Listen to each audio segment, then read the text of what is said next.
अस्सलाम वालेकुम students, learner, friends. हमारे चैनल जाफर्स बायोलॉजी पे आज का जो टॉपिक है हमारा अल्टरनेशन ऑफ जनरेशन है इन प्लांट्स ब्रायोफाइटा। तो अल्टरनेशन ऑफ जनरेशन जो ब्रायोफाइटा में हमने उसको डिस्कस करना है। हम अपने प्रीवियस लेक्चर्स में पढ़ चुके हैं कि ब्रायोफाइटा जो है उनको एम्फीबियन ऑफ द प्लांट्स के नाम से पहचाना जाता है।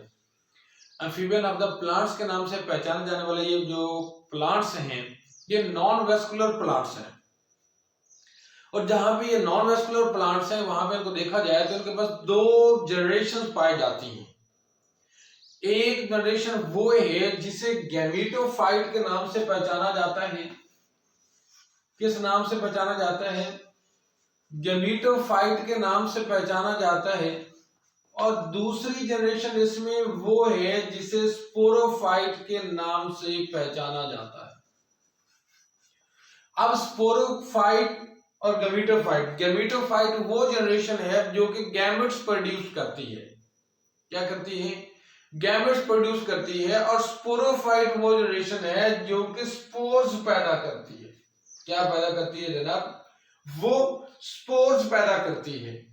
अब इसके पास ब्रायोफाइटा में जो डोमिनेंट जनरेशन होती है वो डोमिनेंट जनरेशन इसमें गैमेटोफाइट है। अगरचे हम बात करते हैं हेप्टिकॉप्सिडा की, लिवरवर्ट्स की बात करते हैं, ब्रायोप्सिडा की बात करते हैं या फिर एंथोसराप्सिडा की बात करते हैं, तीनों टाइप्स में से जिसकी भी बात करें, तीनों ब्रायोफाइटा में हमें डोमिनेंट सिचुएशन जो नजर आती है वो डोमिनेंट सूरत जो है वो गैमेटोफाइट की है। गैमेटोफाइट ब्रायोफाइटा में डोमिनेंट होती है।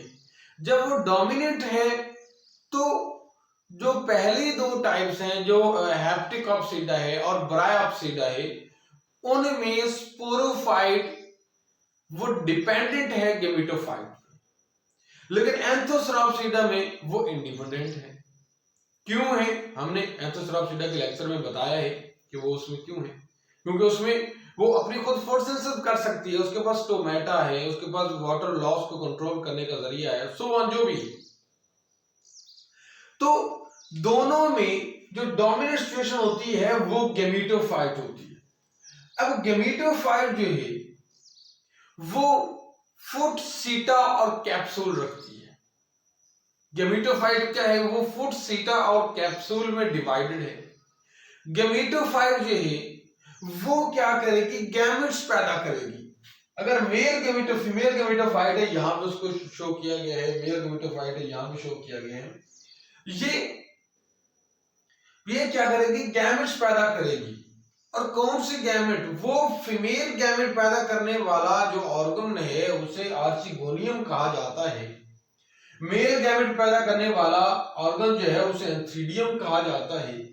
अब मेल गैमेट पैदा करने वाला ऑर्गन एंथ्रीडियम एंथीरोजॉइड पैदा करता है, या फिर जिसे स्पर्मेटोजॉइड कहा जाता है। एंथीरोजॉइड या फिर इसका दूसरा नाम क्या है? स्पर्मेटोजॉइड के नाम से भी बुलाया जा सकता है, जो कि हैप्लॉइड नंबर है।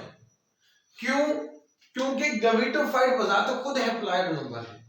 अब हैप्लॉइड नंबर है, इससे जो पैदा होने वाला गैमेट है वो माइटोसिस के जरिए पैदा होगा, वो भी हैप्लॉइड नंबर होंगे। फीमेल जो है, एग जो है, ओवम पैदा होता है, ये भी हैप्लॉइड नंबर है। अब ये हैप्लॉइड नंबर दोनों मिलेंगे, ये भी हैप्लॉइड नंबर, ये भी हैप्लॉइड नंबर, ये दोनों मिलेंगे तो जो जाइगोट बनेगा ओस्फेयर। अब ये 2n नंबर होगा, ये 2n नंबर है, डिप्लॉयड नंबर है। अब जब ये जाइगोट बन जाएगा, जाइगोट कब बना? जब दो गैमेट्स मिले, फर्टिलाइज हुए, दो हैप्लॉइड गैमेट्स मिले, उनके मिलने से एक जो है वो डिप्लॉयड जाइगोट बना। दो हैप्लॉइड गैमेट्स के मिलने से एक डिप्लॉयड बना, जाइगोट बना। इस जाइगोट में क्या किया? इस जाइगोट ने बना दी जनाब स्पोरोफाइट, स्पोर्स। क्या बना दी इसने? स्पोरोफाइट बना दी इसने। स्पोरोफाइट जन्म दिया। किसने? जाइगोट ने स्पोरोफाइट को जन्म दिया। अब स्पोरोफाइट जन्म ले रही है कहां से? जाइगोट से। जाइगोट क्या है? डिप्लॉयड नंबर है, मतलब डिप्लॉयड नंबर से जन्म लेने वाला ब्रायोफाइटा का प्लांट जो है वो स्पोरोफाइट है, और वो स्पोरोफाइट क्या कहलाएगी? वो स्पोरोफाइट डिप्लॉयड होगी। डिप्लॉयड से जन्म ले रही है, माइटोसिस के जरिए ग्रो कर रही है, ठीक है, तो वो क्या है? डिप्लॉयड है।